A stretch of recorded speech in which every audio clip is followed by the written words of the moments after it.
This is my friend Angie, and I'm going to ask her some questions and let you guys find out just a little bit more about her. So tell me about yourself, Angie. Well, I'm Angie and I'm 41 and I have 3 kids and I am battling, here's the word battle. Stage 3 aggressive HER2 positive breast cancer for the second time. What happened with that? Well, I found out that I had the aggressive cancer and they wanted to do a mastectomy, but I chose to do the lumpectomy because at the time I was just freaking out and I didn't know what to do, and I didn't have a lot of time to research, so I chose to just do the lumpectomy and the chemo and the radiation. I did 36 rounds of radiation and I did almost 8 months of chemo every 3 weeks. Were you able to work during that time? Yes, I had to, so that I could keep my insurance. It was very, very trying, but and there were times where I couldn't, so I had to just depend on others to help me.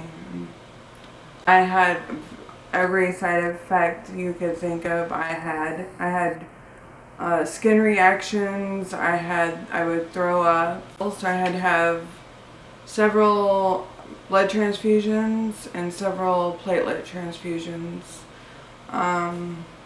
And I'm A negative, so it's important to donate for those purposes, because I remember sitting there for a few hours waiting for my blood because A negative is rare. So how long were you able to work through that? well, I had to do I'm a care provider, so I had to keep going. So you were caring for other people? Yes. At a time when you needed people to be caring for you? Yes. Oh. Well, my husband and my kids are very big support. The 2013, it was hard for my kids. My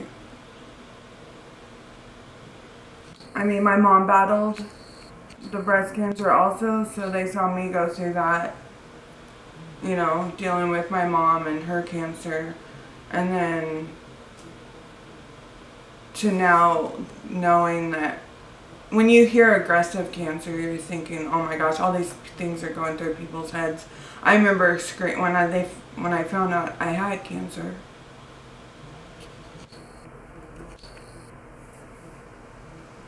I was at Walmart and they said, I knew by the way she said, do you have a minute for your results?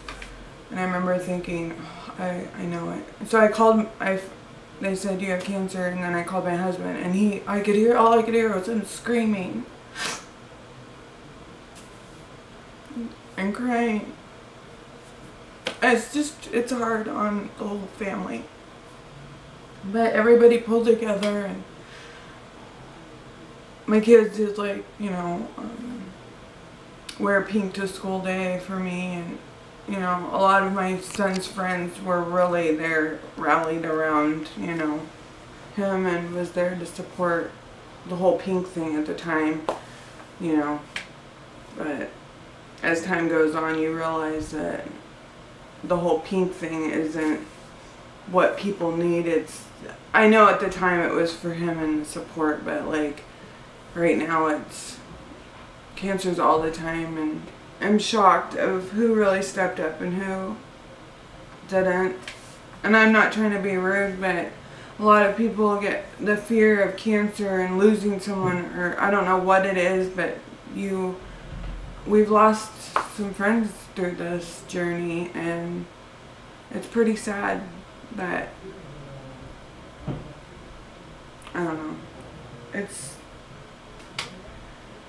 sad because it was the people that I hadn't seen in 20 plus years friends from high school that really stepped up. Because at the time, we found out that our house was, my brother-in-law wanted to surprise me and get my bathroom done because I was going to be sick, and he didn't want me in our bathroom that was needing to be fixed. So he wanted to remodel our bathroom, but during the remodel they found that the whole attic was filled with mold. I couldn't even be in my house during treatment. I had to leave my house, my comforts, everything, with my 2 boys.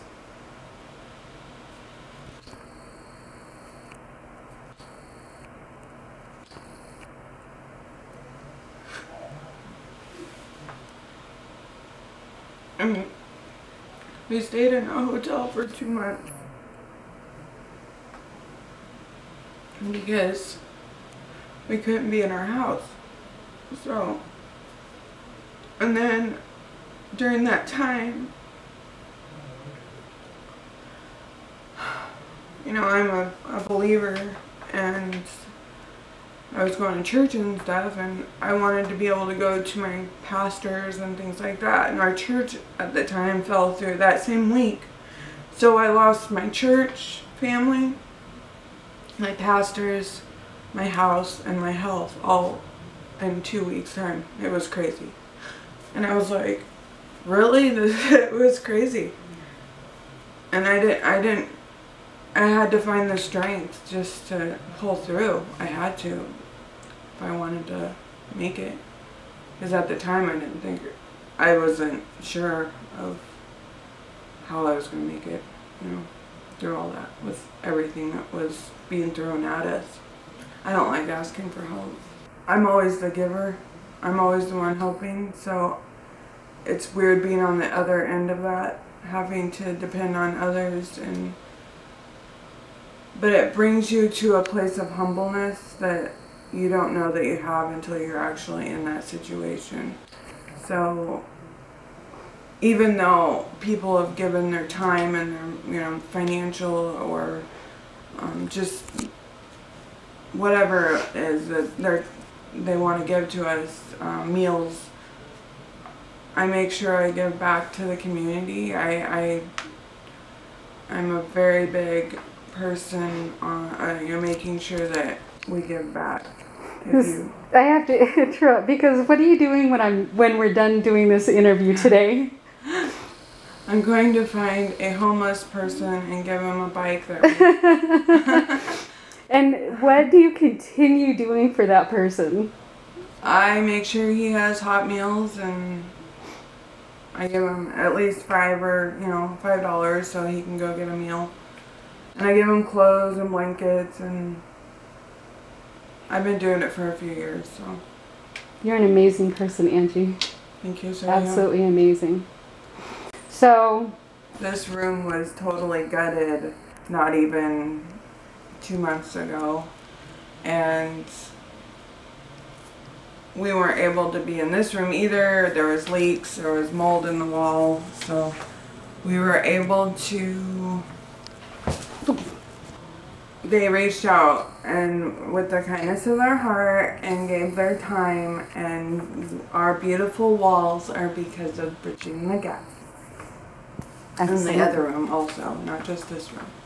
So I appreciate that so much, because we wanted to have a room that I could recuperate in, and Rachel and Bridging the Gap just came over and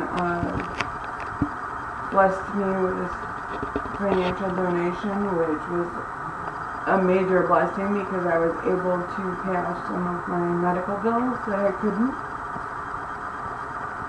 So I appreciate that.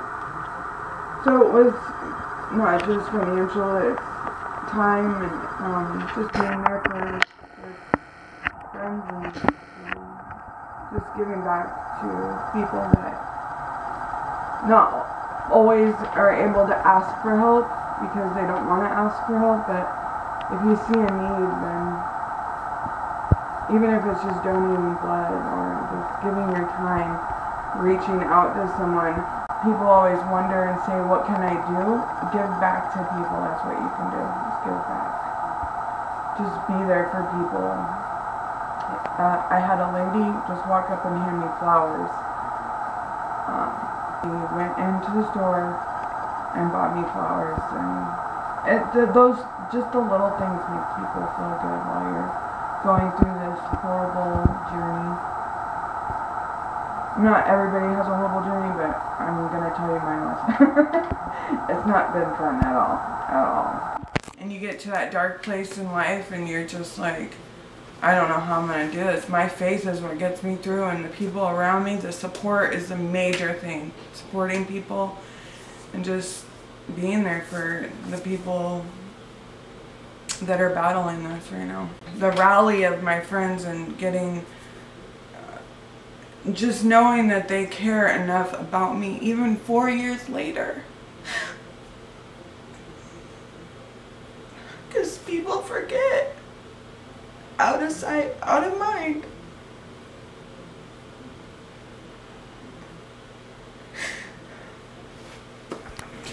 A lot of people don't like asking for help. So for people to give with the kindness of their heart and just be able to show that even for a stranger, I mean, it's appreciated. Just know that. It's very, very much appreciated. Well, if I can go, what I went through, no, just kidding.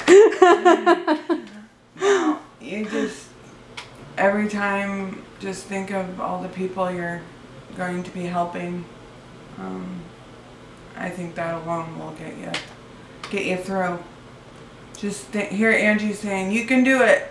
Keep going. All right. Angie, thank you for letting me come over and interview you while the Seahawks are on TV in the other room. And all right, thank you very much. Thank you.